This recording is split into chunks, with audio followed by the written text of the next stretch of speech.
Bonjour, je suis Tamara Marquez, votre formatrice pour vous aider dans l'élaboration du diaporama E4, optimisation des processus administratifs. Nous abordons sur cette vidéo l'activité 1, support aux membres de l'entité.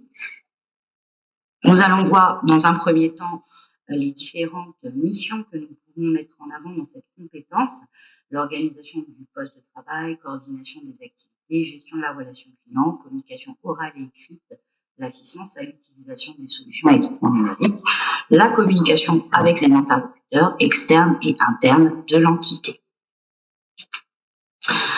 L'organisation de la boîte mail de l'entité, c'est le thème que j'ai choisi pour cet exemple d'activité 1, car c'est un thème qui va être plus général et qui va parler à un grand nombre d'entre vous. Donc, dans un premier temps, nous parlerons des problématiques et points d'amélioration, les objectifs liés à ce processus de modification. Donc, il faudra visualiser les mails actifs, les délais coulés, les événements récurrents, les types de demandes qui reviennent souvent. Comment agir, partager, déléguer, les modèles de réponse, vos messageries internes, les signatures dédiées et enfin mesurer à l'aide de tableaux de bord et statistiques.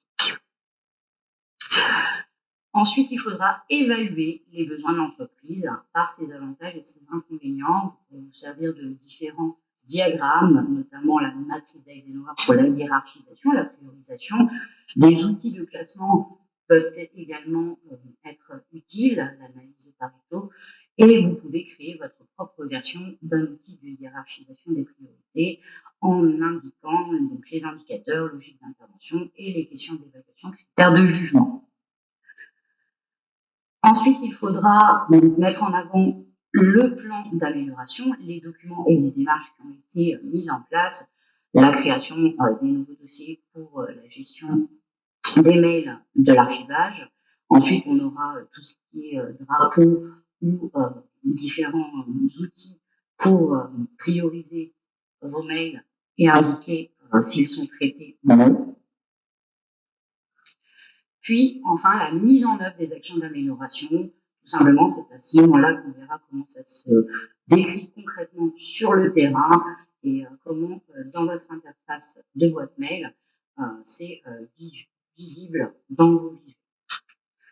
L'évaluation des résultats, le bilan. Vous pouvez créer un Google Form que vous soumettrez à certains utilisateurs de ce nouveau processus et en tirer des statistiques.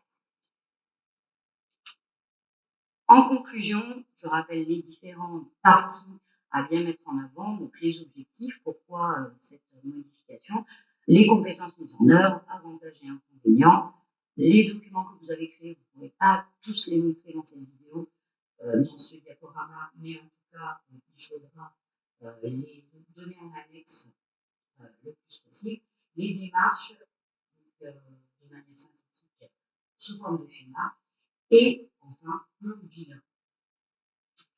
Je vous remercie de m'avoir écouté. Je vous donne rendez-vous dans la vidéo suivante pour aborder le